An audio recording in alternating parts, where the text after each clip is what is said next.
Welcome to episode 141 of the Left Behind Game Club. This week, we continue our Life is Strange series with episode 3, Chaos Theory. Let's get right into it. You're listening to the Left Behind Game Club.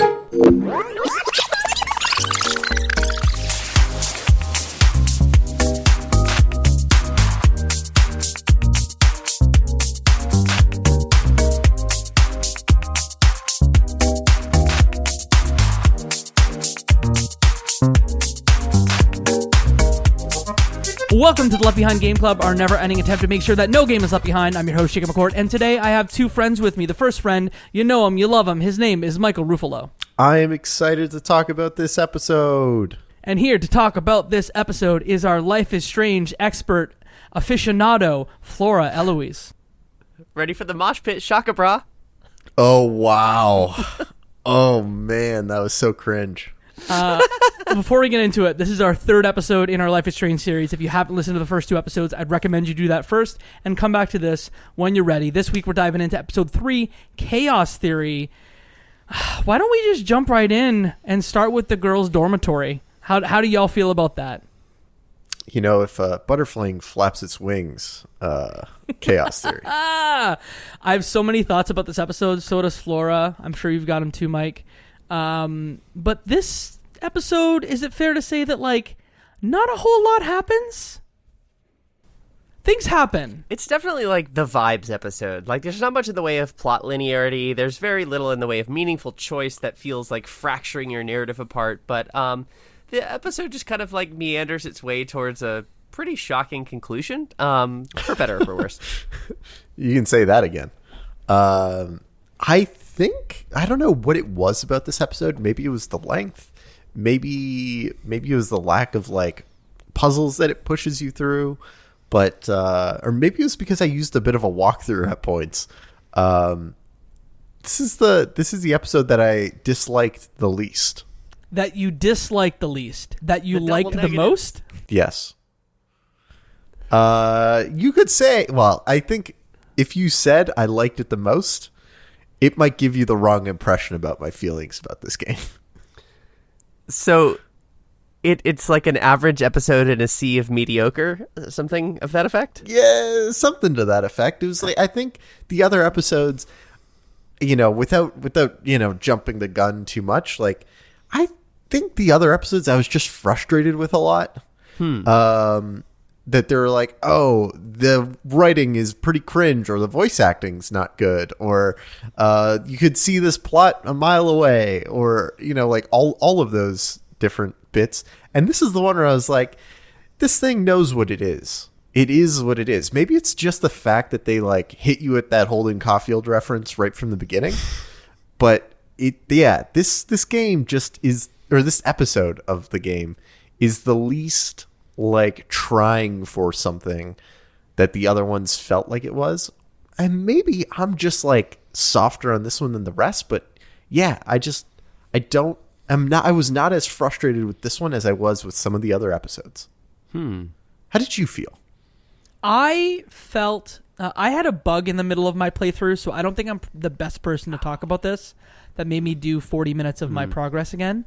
I just felt like this one meandered in a way that the other two episodes didn't, where they had a clear like beginning, end. This is a CW show that we are playing, and I'm enjoying it. This episode, I think, and I've never played this series before, just seemed like it didn't really fit and it didn't really push the story forward, except in the last like 20 minutes, where I'm like, oh, this will be a thing that will have consequences on the rest.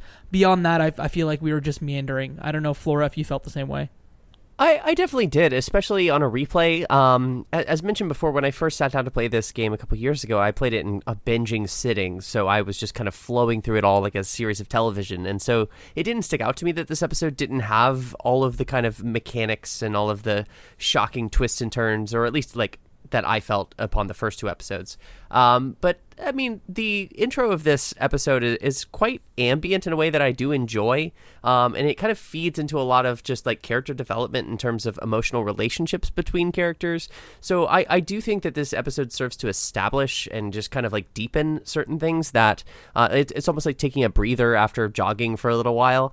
But I still personally, I like the little more bombastic elements of the series when they occur. If you've listened to episode 2, you're probably like, hey, where's Mo? Well, we pushed him in the pool, and that's that on that. Mo got caught by the security guard. Are you sure you didn't throw a bone out into the road and you went and chased it? Ooh. Teasers for later.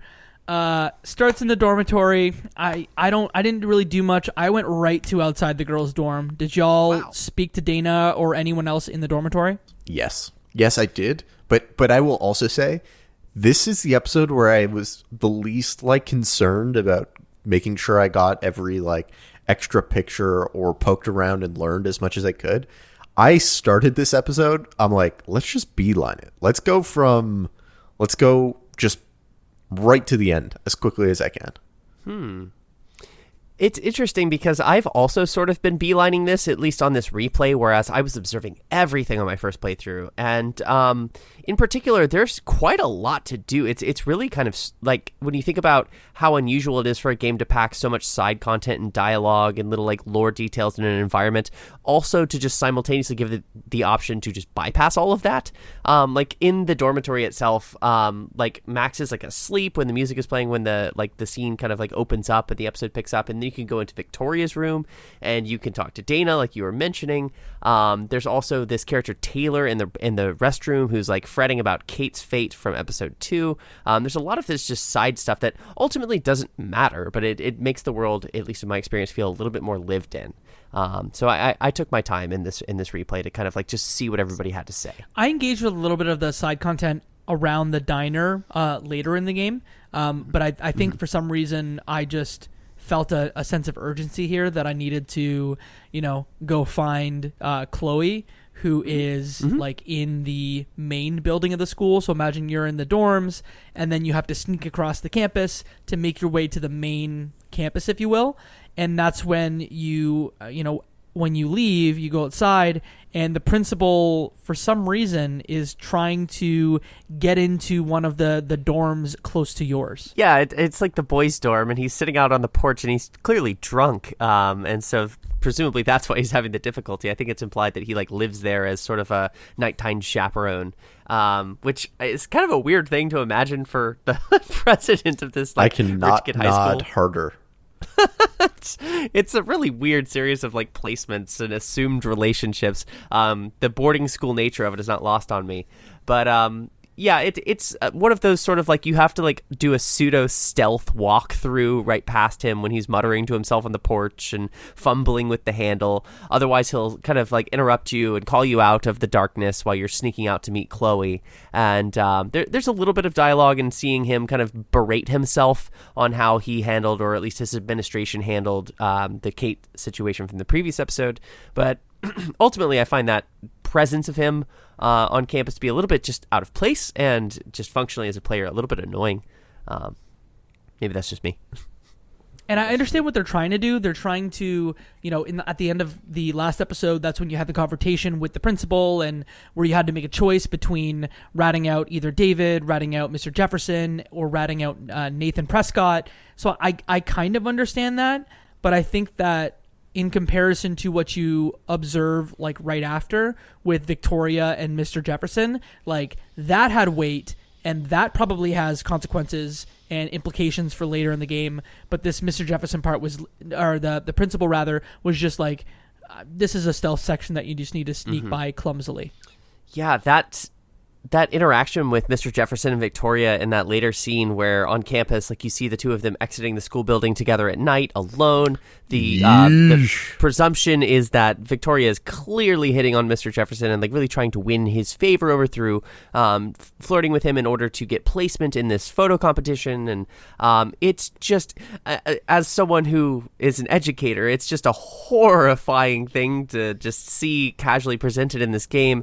And Mr. Jefferson shrugs her off and scolds her for making these advances. She calls him Mark as a way of disarming the formality of it all. It's just squeamishness incarnate. I hate it. It was so cringy.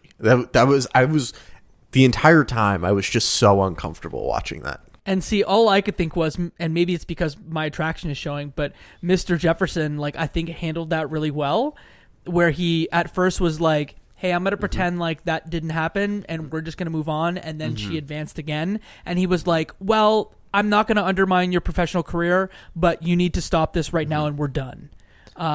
Maybe my bias is showing, but I think he handled that pretty well. Yeah, I mean, there's no other way to handle it. Yeah. So yeah, I was grossed out. It also made me that was a moment that made me realize, like, oh, the audience for this game is much younger. Like, it's not an adult audience. Like, I can't be judging this through the lens of a 30-year-old guy being like, man, this story's cringy. You know, like I need to kind of give it a little bit more understanding, I guess, of who they're going after. So yeah, like, again, not to beat this moment too hard, but when you ultimately then sneak into the school and into the principal's office and you see a flappy red hat that is just like Holden Caulfield's, and Max says, oh, only phonies wear hats like that. Like, yes, that is a reference for a young kid who is reading Catcher in the Rye for the first time or has just read it. It's not for like an adult who read it 15 years ago, you know? So, yeah, this is the moment where it just realigned my expectation of who this game is for, and to not expect much from it. As very weird as it is, this one moment, because every adult watching this should be cringing like crazy, but I can understand how like a teenager might not. Then how do you explain like certain television shows, and maybe you don't feel this way, but I feel certain television shows, The OC, One Tree Hill, like, are timeless? I disagree with your assumption that it's timeless. Okay, there's an element of timelessness to it. I think definitely maybe some of it doesn't pass the 2020s, but I think that compared to Life is Strange, like The OC, One Tree Hill has maybe a little more timelessness. I don't know how to nicely say this, but get me. No, dogpile no, me, bro. I love you dearly, but take the sugar, the soda can, the duct tape, the sodium chlorate, and throw it in my face. Create a little pipe bomb out of all your nostalgic loves. Yeah, CM Punk me. Go for it. Any of your experience, I think, watching those shows back is not a reflection of that show being timeless as you age, and more a function of your nostalgia, because those were teenage shows for you at a period in time. I would expect, in the same way that if you went back and watched Dawson's Creek, it would not be timeless for you in the same way that someone who grew up with it, you know, feels like Dawson's Creek is timeless in a way. So yeah, all of that to say, I think that's more nostalgia than it is it actually being a timeless piece of media. Here's what I'd love. If you're listening to this and you're part of our Discord community, I would love to know what show like you have the biggest nostalgia glasses for, and maybe you can back me up and say that One Tree Hill and The OC aren't that cringe. I think when was the last time you watched that? Sorry to make this about One Tree Hill and all of that, but when was the last time? The OC through. I watched season 4 of The OC for the first time maybe 5 years or less ago. And I got through it, and I was like, okay, yes. And I watched the Chrismukkah episode of The OC every other year or so. Mike's like, I got nothing. Who knows, man? Who knows? Different strokes for different folks.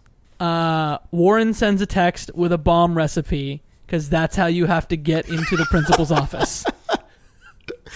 What a weird moment. Right? He's like, hey, chemistry, blow up his office. Totally hypothetical, you know? And then the thing that blows my mind, no pun intended, is you go through all of this effort to find all of the ingredients and build this bomb, and then do magical time powers that just put you on the other side of the door. And I could not logically figure out how that actually functionally worked.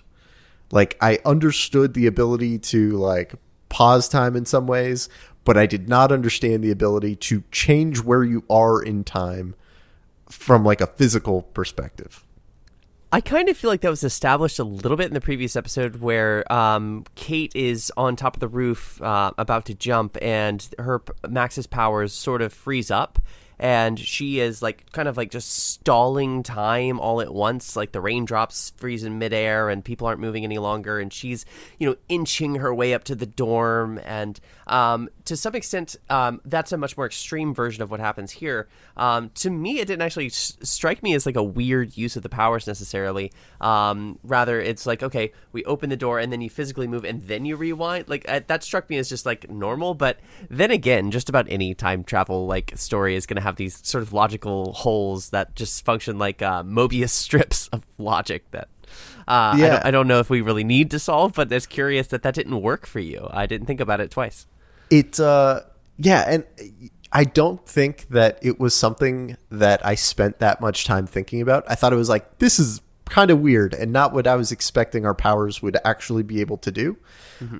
But then again, I kind of refocused myself and I was like, I'm looking at this too critically. I'm looking at this too from a more like mature lens than maybe I should. I should just like go along with some of this stuff. And this is the episode where I just went along with more things. Where I was just like, yeah, sure. Let's just keep going. I'm not going to think too hard about that. The purpose of being in that office was just to gather intel about some of the students that are part of the academy. So basically get into his files and see what's said about the students. That's when you get your first decision, which I think is probably the only decision in my mind that actually might have consequences like that matter later on. There's a large pile of money inside the principal's desk that is for, correct me if I'm wrong here, but some sort of like student fund, I believe is how they pitch it. And you either have the choice, it's like $5,000. You can either take it to help Chloe pay off her debts, or you can leave it. This one was surprisingly like close to 50-50 because I took the money and felt like a heel doing it. I'm amazed that anyone took the money because it's just like, do you want to steal from the poor? Do you want to? Like who? It was just like it was like a very easy ethical decision. It's like, should you steal from these people who are relying on this money or not? It's obviously a horrible thing to do, and I'm actually kind of shocked that it's framed as a decision in the first place, like a major decision. And those major decisions are rare in these episodes. There's usually like 5 of them. This episode has 4, I believe. And it strikes me as such an obvious, like this should be a 95% of players didn't steal the money from the disabled people. And here's the thought. When I originally played the episode, it struck me as that morally obvious. I didn't take the money. I left it in the drawer, and I was like, what the heck, Chloe? Like, once again, like that's kind of a horrible thing to do, just kind of fitting the bill of how selfish Chloe is, because Chloe wants to take the money in order to pay off a debt to this character, Frank. But in this playthrough, I really thought about it, and I have kind of a stupid theory, but I'm going to say it now. It crossed my mind that Principal Wells, when he was muttering to himself, he might be taking money from the Prescott family. And I was thinking this might be some, like, it's labeled as this fund, this kind of good cause donation money, when in fact it might just be a bribe of some sorts. I don't have really much evidence to back this up, but I was thinking about it, and framing it that way, I wonder if the money actually would be going to this relief for these people or not in the first place. So I made the decision to take the money in this playthrough just to see what would happen. And I was shocked to see that at least on the remastered collection, 66% of people took the money. I'm jaw-dropped at... Yeah, exactly. Just wow. I was nodding my head so aggressively that you could have probably heard it in my microphone. The reason I stole the money was not because of the cause. I stole the money because I felt like Principal Wells is not someone to be trusted. Like, why do you just have $5,000 cash in your drawer? Like, if it was a charity, you probably would have records. It probably wouldn't be, it might be a check. It might be change from, like, why do you have that money in your desk drawer? I didn't trust him and thought that money was either like not for that, illegally obtained, was for another purpose. And so that it wasn't a slight against the charity for me. It was I don't trust the principal. The principal has not sided with me in any way. By extension, is responsible for the things that have happened at the school. So this is my way of getting back at him. I'm going to steal this money. But I don't think you get back at him. No, you don't. Like, it's not like he's suddenly going to have to pay for it out of his own pocket, you know? It just means... Unless it's a bribe.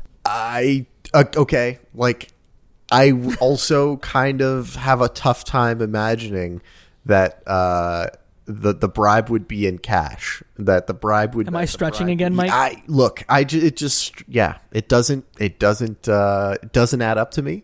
But hey, we all have different ethical math. I think we can all agree it's a horrible thing to take money from a charity, especially people who are vulnerable and in need of that income. We're all nodding, yet one of us took the money. Two of us took the money. Definitely. Two of us did. Yeah. But I mean, like, one of us did it just to see a different outcome. Another of us said, "This is dirty money, and it will be mine. It will be even dirtier because it's mine now." You know what helped me cleanse myself of the dirty money? A swim in the pool. Gross. I hate chlorine hair. Let's go. Okay, so we then escape from the principal's office, which was the most lockdown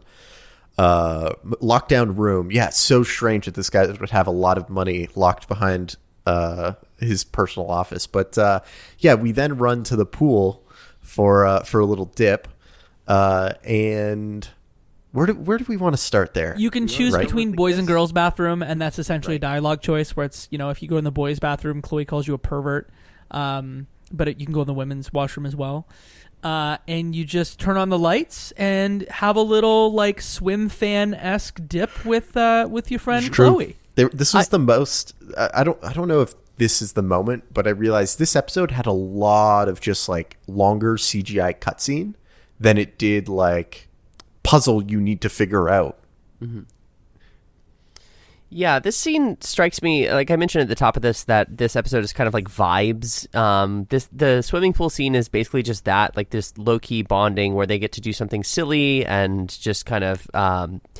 It's obviously a very fan servicey moment, which makes me feel a little bit squeamish. Like I normally don't care about stuff like that, but it's just kind of a oddly presented scene, and they like splash each other with these very stiff animations like you do when you're a kid. And but the conversations that they have about how Max's powers are changing her a bit, and how they are both, Chloe and Max, glad that they've reconnected, and all of that, I think is a series of really just kind of sweet moments where you don't, like Mike says, have to like do much necessarily. You just kind of take in, and as I mentioned earlier, just the relationship kind of like sinks in, settles, and deepens a bit. And after the swimming pool, there's a couple things you can do around the swimming pool, including like you can find a guest list to an upcoming party at the Vortex Club. It's like tucked away behind some like furniture out on the pool deck, and you can erase some people's names from the guest list, and you can add your own name to the guest list. And I went ahead and did both of those things, for better or for worse. And the scene kind of culminates in you getting busted by security. The commotion of breaking into the school building, and I don't know that the link is terribly clear between what really prompted the whole security team to come out in full flashlight force, but they sort of like chase you through another oddly stealth sequence. And yeah, it's just a series of kind of just vibes, really. Hiding in the toilet stall. Logically, it didn't really make sense, as to your point, in that like the first time you take Warren's bomb to blow up the door, the fire alarm goes off, and then you rewind and you're in the office. The fire alarm doesn't go off when you explode the bomb inside the office, but I guess security is like warned to the fact that someone blew something up. But why wouldn't they be there immediately? Like, there are some like weird leaps in logic. It's fair to say there are 9 minor choices in this episode, and most of them are like, hey, did you write your name on the list? Did you erase this message? Did you like help someone with their exam? And in my case, all but one of them I did. Speaking of minor choices, I forgot to follow up on this point. We made a deal last time to talk about the plant, which apparently is named Lisa in your dorm. I killed Lisa despite my efforts. I watered it both times, which apparently is too much for the plant, and I'm so upset with myself. Like I was like really trying to care for this thing in this playthrough, and I've already killed it by episode 3. Oh wow, what a plant mom. Interestingly enough, on our platform, on the remastered Xbox version, Lisa dies about 50% of the time. So I killed Lisa too. But I'm bad with plants. It's understandable. I don't think I watered her this last time. I definitely looked at her, but did not water her. You get out of the school and you make your way to Chloe's house. And at the house, the second major choice happens, which, again, is, in my mind, not major in any way. There's a moment where you get into Amber's clothing. Rachel Amber? Yeah, for some reason it says Amber, sorry. You get into Rachel Amber's clothing, and at one point there's a joke exchange about, like, I dare you wouldn't kiss me, and then you have the option to either kiss Chloe or not kiss Chloe. I don't know, Flora, did you kiss Chloe or not kiss Chloe? I definitely did, and I don't know how clear I've made this, but I definitely, in the first playthrough, now that we're at the point of really kind of making decisions like this, I was fully invested in, like, the relationship between Chloe and Max, and I was, like, fully shipping them the whole time, and so when I saw that the kiss option was there, I was like, yes, this is, like, what I thought this was leading to anyway. And it was one of the first games where there were, like, any explicit queer themes in them, and so I was pretty excited to be able to, like, make that decision as the character, but I think the way that it's handled is quite strict. Like, the reaction that Chloe gives after daring you is she's like, oh, you're hardcore, Max, and she, like, backs up and, like, laughs it off, and it totally, nothing gets followed up in the episode about it. Mike, what did you do? Very, very weird. Totally went for the kiss. And I thought it was kind of weird in that, like, I did not get any hints that there was an attraction, leading up to this. It felt, like, very out of the blue. Maybe I missed all the hints along the way. But it felt like it was very, like, platonic love to being like, hey, we should kiss. And I was like, whatever. Let's just lean into it. That's the type of mood that I'm into right now. But yeah, definitely felt out of the norm, especially because it seems like this game spent a lot of time setting up Warren as the love interest. And this was, just felt like someone grabbed the steering wheel of the car and, like, pulled me over 3 lanes. But yeah, trying to roll with it. You know what I mean? Going with it. Trying things out. There's a French writer in the room in episode 3 writing who just says, we make them kiss. And that's, I feel like, what happened here. Yeah, I felt the same way. Platonic love, and we're shipping them for some reason. But I had consent, so I was going to do it because I felt it was playful. And in our case, I'm looking at the numbers here. 86% of people on our platform kiss Chloe. A lot of the decisions were lopsided in this episode. Not much more to say about that. There is one thing to consider, which is that, like, Warren is still, like, a romanceable character, and you can play your Max that way. Like, it's not cut off whether or not you kiss Chloe, but that becomes for the sake of, like, that potential relationship, like an indicative sort of action that will inform later sort of patterns of, interactions. But one of the things before we move past this scene in the bedroom that I want to make sure I linger on is for some reason, I struggle to bring up the music in these games when we have these discussions about these episodes. But this scene starts off with Max and Chloe laying in bed together, just kind of a slow series of angles, just cameras slow panning throughout the room.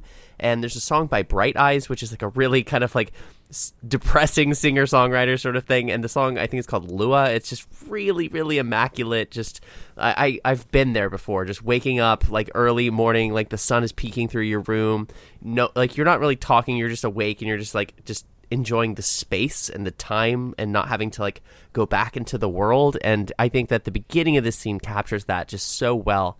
And I don't know how long either of you spent laying in that bed, but you can kind of just let the whole like 4-minute song play out.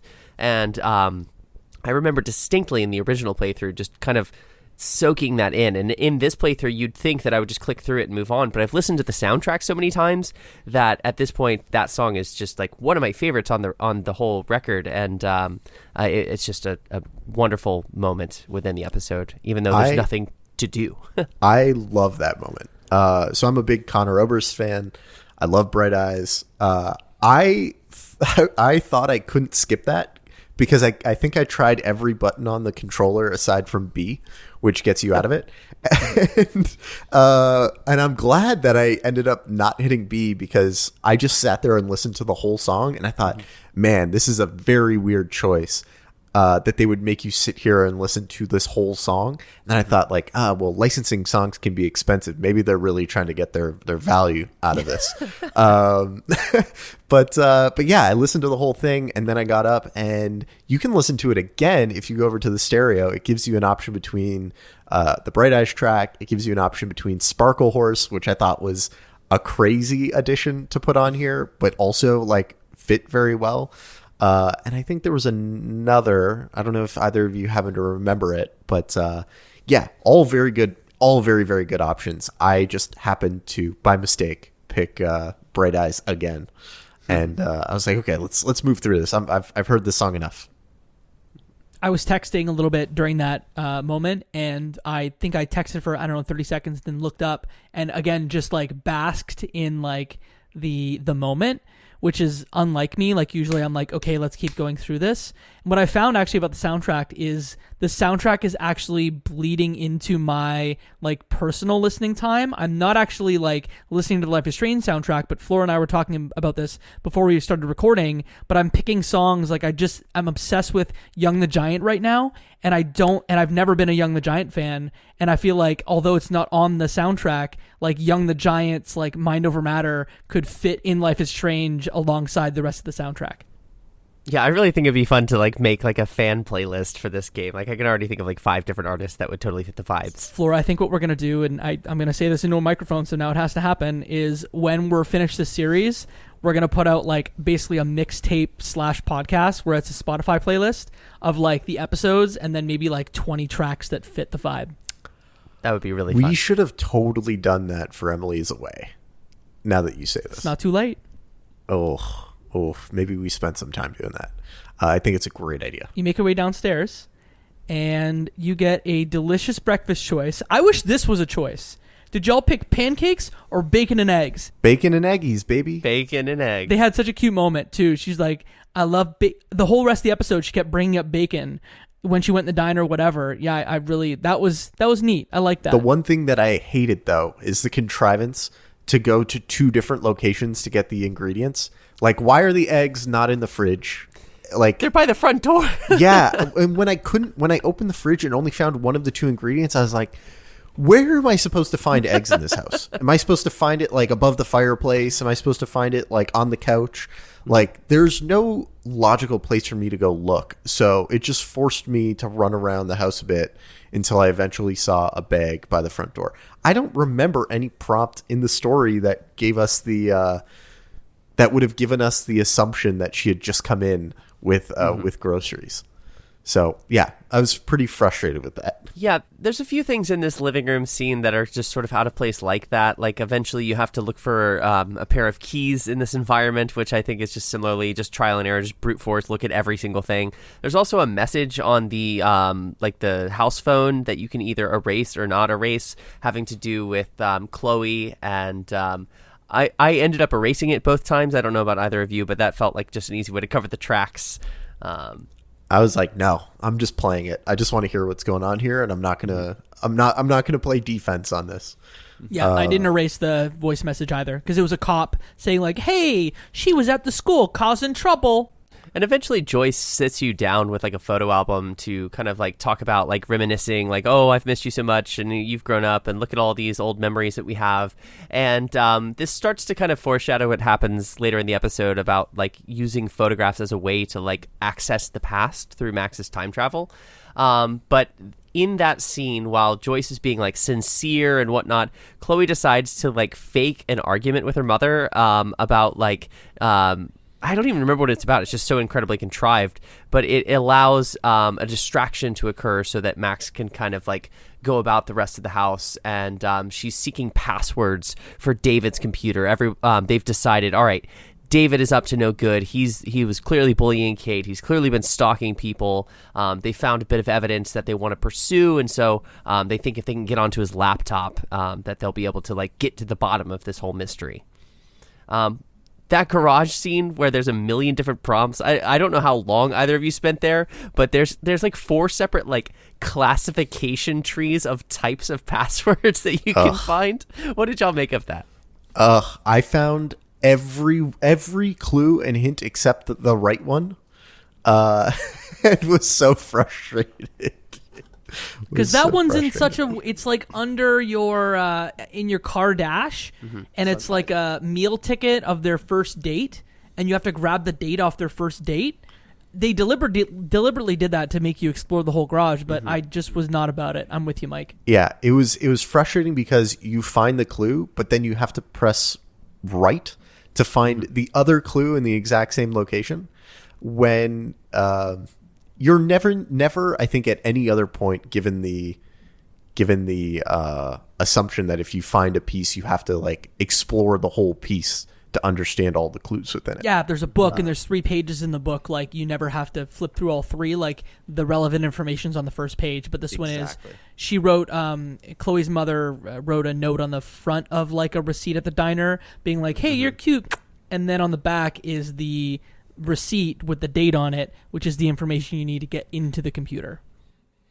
To realize that David is, again, we already know this, he's spying and he's built profiles on everyone, and then you take that information in the house for the 3rd major choice in this game. I would just echo Flora. I think it was such a very weird teenage moment of like, I'm just picking a fight with my mom because I'm an angry teenager, and there's no real reason for this fight. And her name's Joyce, right? The mother's name's Joyce. Yeah. She's basically like, you're impossible sometimes. Like, I said nothing that should be a fight here. And this is suddenly like an issue. And that leads into David coming in. And an argument between David, Joyce, Chloe, and Max. And Max is given the choice, who do you side with? Do you side with David or do you side with Chloe? And it's, again, seems like a very weird non-question. Because do I think David is guilty? No. But do I think he deserves anyone on his side in this moment? Also no. It just seemed like a very weird, like, of course I'm going to take Chloe's side on this. It doesn't make sense for me to take David's side ever. Yeah, and especially in terms of like what we've already established about this episode, like spending time with Chloe like in the swimming pool and having like the kiss and things like that. Like there's really no reason to side against her. Like you've really just built up the relationship the whole time. So it's an incredibly unusual place to put this choice. I do want to say though briefly that I love some of the characterization of David in his dialogue here. So he has some really choice lines about like PC college campuses and entitled kids taking over, and just they really want to build up the stereotype as much as they can for his character, and I think that some of those lines are just quite revealing over his value system. And just remind me, because I seem to have forgotten this point, at the final choice of episode 2 gives you the option of blaming one of 3 people. Is there a scenario where David doesn't lose his job? I actually don't know. I played that line of the story almost the exact same way that I did the first time, so I don't think I've seen any different outcomes there. Okay, because he's coming in like raging, and so I wonder if there's a different way. But yeah, a lot of the decisions in this episode are a little lopsided. So I don't know if there's much more to say. Now we can move to the diner, right? Yeah, so you go down to the Two Whales diner to like snoop on Frank in his RV, and there's a bunch of like optional things you can do, like especially if you're going for the 100% run on the episodes. There's a number of like optional photographs, including this really disturbing, it's a minor thing, but like there's like a swirl of ants like around like a carcass on the ground. Like there's also like a homeless lady who when I first played it, I couldn't help but think, is this Max from the future? Is there like some weird like throwback? This isn't necessarily confirmed or anything. It's just a kind of a loose theory. I guess I was doing a lot of theorizing in this episode, but along the way with the diner scene, you enter and there's like a sort of 3-way puzzle conversation between a police officer, Nathan Prescott, who happens to be kind of like muttering to himself in a booth, and Frank, whose RV you're trying to bust into. And I don't know how y'all felt about that sort of like dialogue, fast forward, rewind. You access more parts of the conversation the more you get to learn about things like a blood ritual and other details. But my favorite standout line that I had to write down is you can mess with Frank before you like really get into all of this, and you can just bully him at his booth. And one of the ways, like, you can like pick up his plate and like spill it on the floor. And he gets up and yells at you, "I was eating those beans," and then he steps in them and slips. It's so childish, but I sat there and just kind of like just taunted him for a minute before I proceeded with it all. Doesn't he say it twice too? He's like, "Those are my beans." Yeah, you can pour his beer over his head or on his lap. Yeah, what I appreciated about this, like, quote unquote puzzle is that it was relatively painless. You just knew what you needed to do each time, and once you got that bit of info, you checked in with the same group of people. You just fast forwarded through all the dialogue that you didn't need and found that additional piece. It was not a hard puzzle, and you moved through it pretty quickly. I had a bug here where I proceeded to do the puzzle, get the key, get to the RV, and I don't know if Chloe was not in the right position or not, but I couldn't move the story forward because Chloe was either clipped into the trailer or there was a bug with like not being able to access her, so I had to go back 30 minutes. So it was a little frustrating to do it twice. I needed to say that out loud to say this game is occasionally buggy and be ready for that, but this part was fine. You just reminded me, I had another inexplicable bug in this scene. It was prior to going inside of the diner myself, but I happened to, for whatever reason, like twist my character around with my analog stick, and I got stuck in one place on the sidewalk, and I was about to abort the game and just restart, but I sat there for like a solid 2 minutes just trying to get Max unstuck, and finally just a combination of buttons was able to get out. So yeah, you're not wrong. Like, this remastered version is pretty rushed, all things considered. I think I got stuck in the door, which is what caused the problem, but I won't belabor the point. This is much better than trying to find a bug on the jukebox, I guess. Oh, man. So much better. So much better. Which, that then brings us to our next key choice in the game. Are you going to kill Frank's dog or not? Which, again, just does not feel like a real choice at any point. So what ends up happening is Frank has it sounds like vicious dog inside his RV. And when you open the door, you have a bone there ready to keep him preoccupied. And the decision you're faced with is, do you throw the bone in the street or do you throw it further back into the parking lot? And it just seems needlessly cruel to throw the bone into the street and potentially kill the dog. 96% of players, at least on the Xbox remaster, kept Frank's dog from harm. And I get that. That is not a good choice. Yeah, I think it's really ultimately there just as shock value. I don't think it's a meaningful decision. It's just, oh no, I didn't realize that this was actually going to harm the dog. And I don't wish this upon, I think the dog's name is Pompidou. I don't wish it upon Pompidou, but like maybe in the parking lot there could have been something else similarly threatening, like someone's like backing up without looking or whatever. But yeah, like it's just a no-brainer. You don't harm the animal. But it's also like you don't steal from handicapped kids. I do have no moral ground to stand on at this point. Can we just talk about something really fast? All the dead birds. Did y'all notice all the dead birds? Totally. All over the episode. That's this episode's phenomena, I guess. We don't have a snow or a tornado, but we have dead birds. Did you have any interpretation of the significance of them? Because for me, it feels kind of like connected to something we've already seen, but I'm wondering how playing it for the first time you read that presence. I was just trying to like think, because I just finished playing it, and I couldn't remember, like, hey, is it like Dante's Inferno where it's like 7 different layers of hell and one of them's pestilence, or Darksiders is based on like the 4 horsemen, which each have like, it's like pestilence and death. I couldn't figure out the significance, but I figured someone smarter than me could say, hey, they're actually like, this is like the 7 layers of grief or whatever. Like, this had some significance to literature. Michael, anything? Pull it out of your big brain. Flora, nothing out of your big brain? I don't have a firm interpretation, but like it definitely feels supernatural in origin and somewhat connected to the like tornado oncoming. Like you can imagine that these like incredibly powerful winds would have tired out and exhausted and potentially killed these birds. You know, like kind of this is like an omen, like directly foreshadowing that specific storm. That like I don't really know if it's deeper than that. I think that probably would be a cool YouTube video essay, but I don't have significance of birds. I think this episode very squarely put me in the camp of they will hit you over the head with a symbol if it's there, you know, like they won't they're not very subtle. Like this game is not very subtle with any of its, like, again, the Holden Caulfield hat in the principal's office is the least subtle thing in the game, and it's like yeah, this game is not subtle about these things. So I took that at face value because nothing jumped out at me as a like potential reference that it was trying to make. Get inside the RV, and Frank's a pig, a disgusting, disgusting pig who's got his crap everywhere.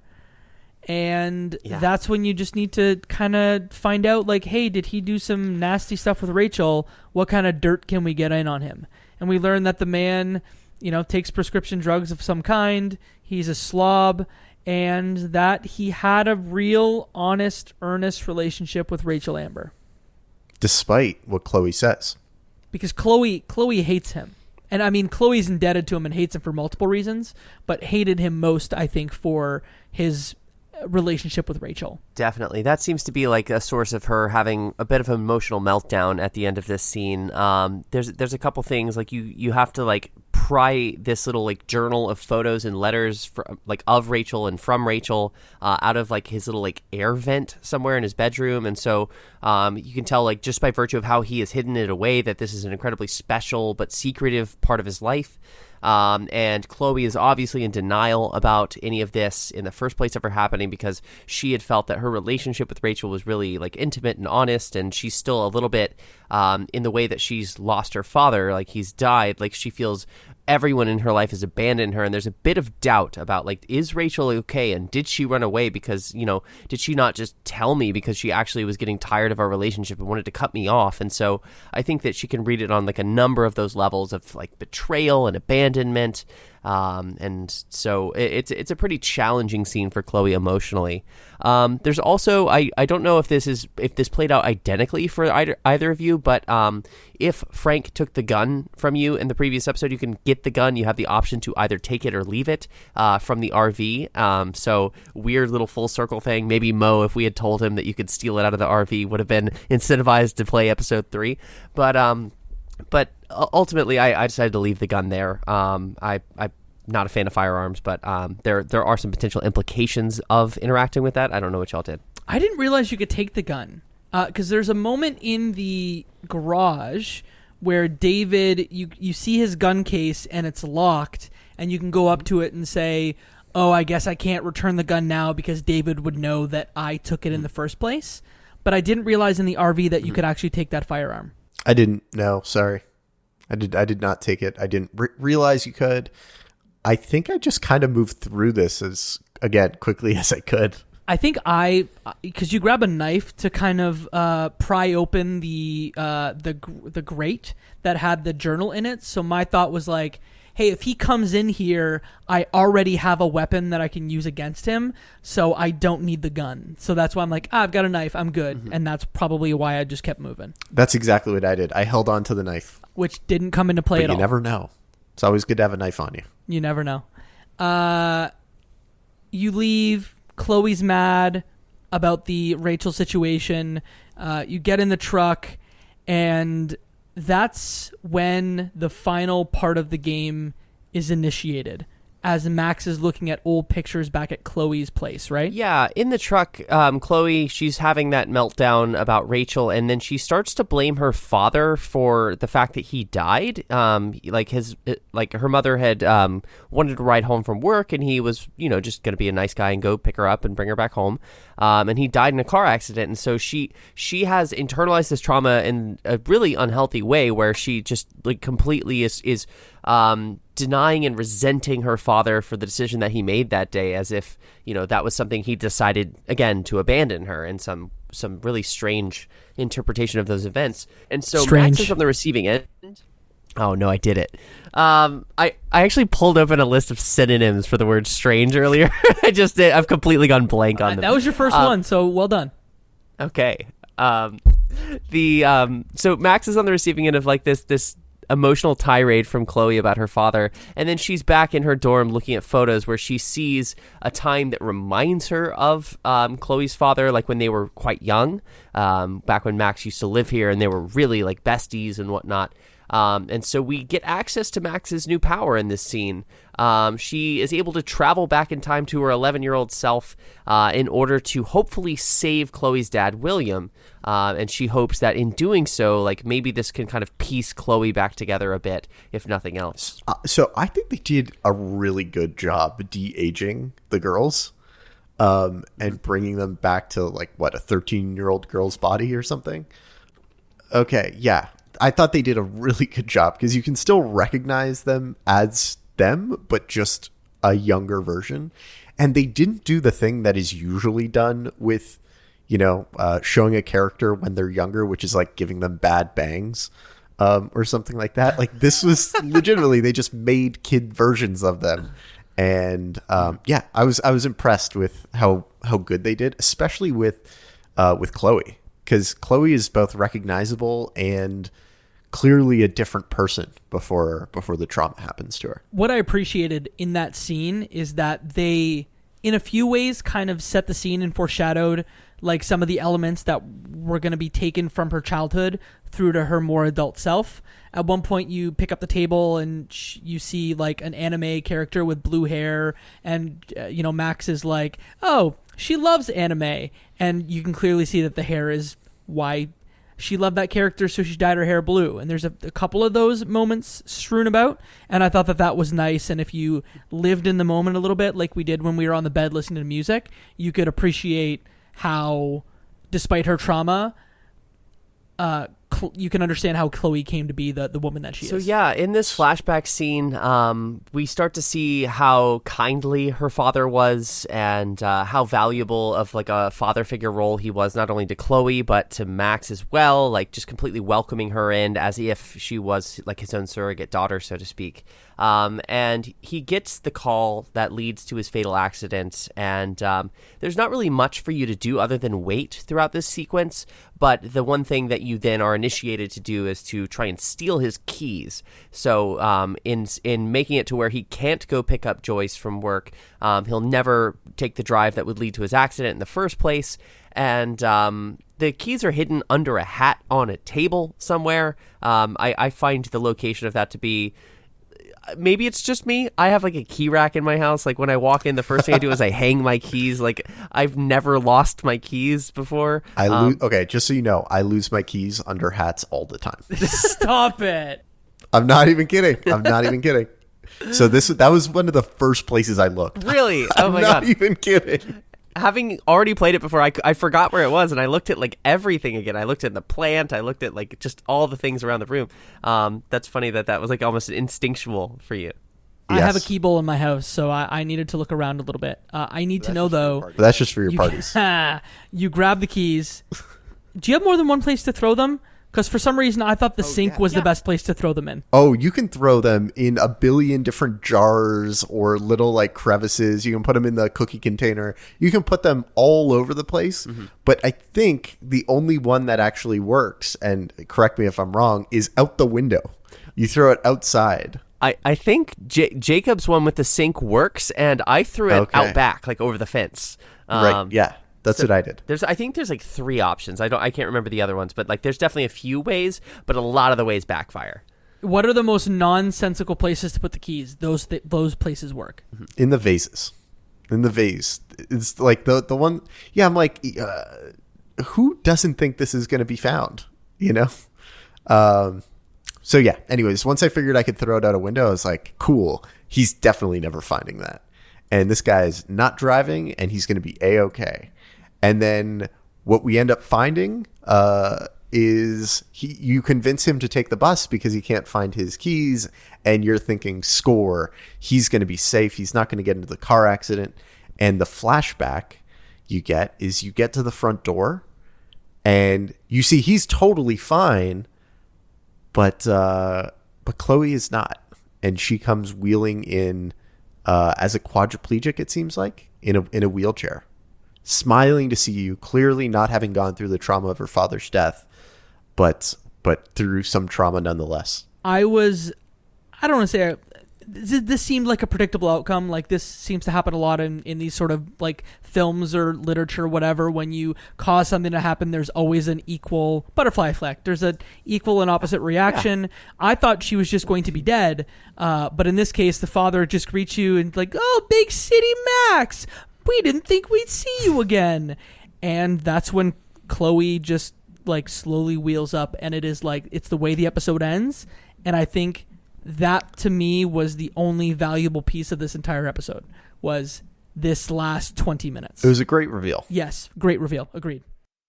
Yeah, I distinctly remember that being one of those cliffhanging hooks that just kept me playing, and one of the reasons why it drove me to binge this whole series in one sitting. However, on this replay, I have to admit, and I haven't processed these feelings, but I'm a little more conflicted about the use of like a disabled person as shock value. And I don't mean to go on a tirade about something I have no expertise in, but it just, I felt a little bit of a twinge of just kind of unsettling. I don't know where to place those emotional reactions. It definitely felt like a devastating, shocking thing when I first played it, and it kept me narratively hooked to figure out, okay, we probably have to change this in the way that, like, we've saved Chloe's life before, we just saved the father's life, but like I don't know. I guess we'll have to talk about it more next episode when we see the implications of this, but for some reason it just didn't land with me as well as it did the first time here. So I totally assume that the remainder of the game is us trying to undo this decision and make it okay. But this actually seems like, in the grand scheme of things, the optimal outcome. And like, bear with me for a minute. The alternative is her loving father being dead and Chloe having these real serious abandonment issues that drives her to have horrible grades, get kicked out of school, and just generally be unhappy. It's one of the things that we talk about in the drive home, I think, from the diner, that she's just unhappy all the time. And the alternative is, yes, she has some disability. Like, I don't know if she's quadriplegic or what. I don't think we get like enough context to say, but she looks like the happier version of her younger self, just a little bit more grown up. She greets you with a smile. She doesn't seem like she's been through that horrible trauma of her father dying, and she gets her father in the scenario. So without like diving all the way down like the hedonic treadmill explanation, like, this actually seems like a real win at the end of the day, as much as it is played for a real gut punch and something that we can't live with. This absolutely seems like net positive in my eyes. But maybe I'm looking at this like too rationally from the lens of like an adult, and maybe I should be thinking of this more from like a young adult's perspective, where, you know, this is the potentially foregone optionality in their future is the real devastating element. Yeah, and there's also like implications for Max herself, like in terms of like once this like sort of Polaroid montage sequence where we see the past being changed repeatedly happens, all of a sudden, like, there's like these positive memories that are being reinstated, but we kind of like almost like wake up or like regain consciousness as Max on campus with like Victoria and like some of like the burnout and like rich preppy kids, and like they're talking about Vortex Club. Yeah, they're gonna go clubbing and they're gonna go smoke weed in the bathroom and just like all sorts of just things that don't quite feel right. And I wonder like what kind of person Max is when she wakes up on the other end of this transformative decision as well. So it's a question of like qualitative change as much as it is quantitative change here. Again, this feels like the optimal trolley problem scenario or outcome. Like, it really is a trolley problem. So in utilitarian ethics, there's this framework of the trolley problem, which is there's a train coming down the track. There's two people tied to it. If you pull this lever, it will go down a separate track and kill one person.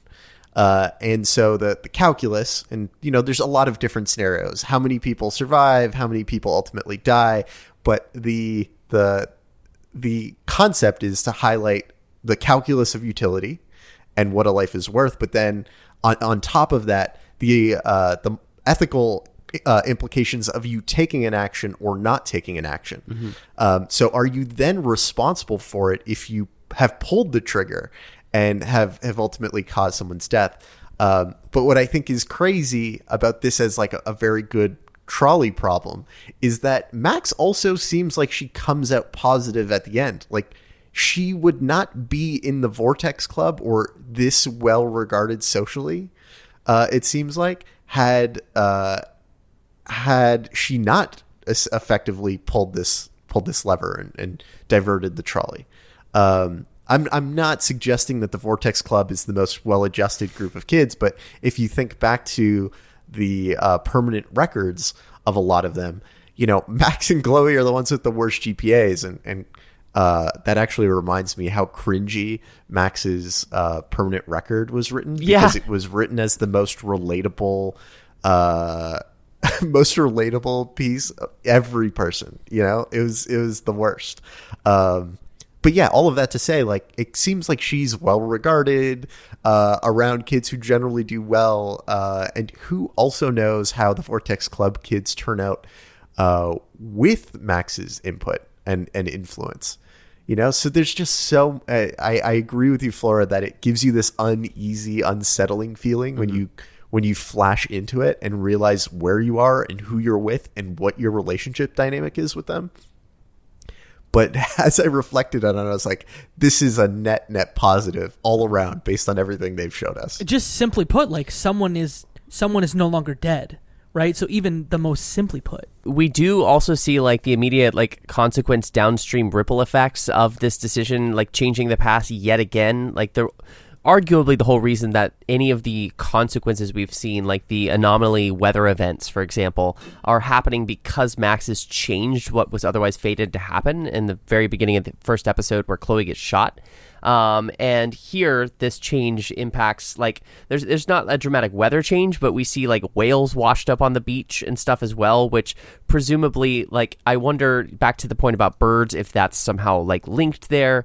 And I had hinted in our Discord discussion before we hopped in the call here that one of my notes was like Death Stranding ? The reason being, on Arcadia Bay's beach shore, that like the whales washed up. It's like almost identical to the trailer, the very first trailer for Death Stranding, where we see like just all on the beach, which narratively in Death Stranding is an important thing. I just kind of couldn't help but see some weird parallels, like visually, between the two games. I would not imagine that those are actually in any way like linked, but it was just kind of a weird, just again, vibes. The episode. Mike, I want to take it back to the prediction you had where you said the rest of the game is just going to be undoing what happened in this episode. Can I make a different prediction? Yes. I think that what's going to happen in episodes 4 and 5, 4 will obviously be undoing what was done, teaching you the consequences of your powers, while also learning something really deep about Chloe, potentially something really deep about yourself. And I think like episode 5 is going to be like solving the whodunit. To me, that's what's going to happen. Absolutely. I think that's... You have to think like a dum-dum like this guy, buddy. You got to think about, like, what is the CW version of the show? You're like, philosophically, let's talk about trolley theory or whatever you said. The trolley problem. The trolley problem, and I'm like, Riverdale. Look, you're the subject matter expert in this YA universe. Smee is me, buddy. So stick with me, and I'll teach you a thing or two. Okay, I'll stick right by you. Do we have any more thoughts about episode 3, Chaos Theory of Life is Strange? I see 3 heads going back and forth. So I think that's going to do it for us this week. Again, thank you both for coming on and talking about this game. We're going to continue with episode 4, likely in about a month from now. So stay tuned. If you like this show and you're not subscribed, what are you doing? It is so easy on Spotify or on Apple Podcasts to subscribe to the show, because I know based on the analytics that some of y'all aren't subscribed or following, so make sure you do that if you've made it this far through the show. And then if you want to follow us on other social media platforms, you can do so on Twitter at Left Behind Club and on Instagram at Left Behind Game Club. We've got a great Discord community that is talking about this game little by little as it comes out. Flora, I'm going to insist that you share your little image that you shared with us in our little private chat, your Maslow's hierarchy of needs, yeah. But y'all's thoughts on episode 3. It was Chef's Kiss fantastic and needs to be in the Discord immediately. You can find the link to our Discord at leftbehindgame.club/Discord. That's all the things about our show. Flora, where can you be found on the internet, and what are you working on right now? You can find me on Twitter at LudoNarrativeFM, and right now I'm in the middle of, I just beat Elden Ring. I'm playing Ghostwire Tokyo, and so I'm kind of writing about those things. I also have a video that I'm kind of tweaking around in the background, which I might be putting up later. And so you can catch my work at epiloguegaming.com, and definitely hop in the Discord where I'm pretty much in there every single day talking to people. So. Mike, how about you? You can find me on or at RufloM on most social places online. And you can find me at michaelruflo.com and .ca. And you can also find me in the Discord when I have a spare moment, which these days is few and far between. But, I'm there when I can. Jacob, where can the fine folks find you at? You can find me on all major social media platforms at Jacob McCourt, JACOBMCCOURT. I would say if there's one thing I could encourage you to do is follow me on TikTok, because I'm making daily TikTok content, again, at Jacob McCourt. And maybe just find your favorite video and comment something like "Smee is me" if you are a fan of this and a fan of that. Just comment and we'll see how many people do that. You got all that hot Nintendo news. You got hot news across gaming, but it seems like you got your finger really on the pulse of the Nintendo stuff. Hot news about Nintendo and a bunch of memes that I have to learn what they mean. So, Smee is me, baby, when it comes to TikTok. Love it. Thank you, Mike. What do we say to them when we close the show? And that, my friends, is one less game left behind.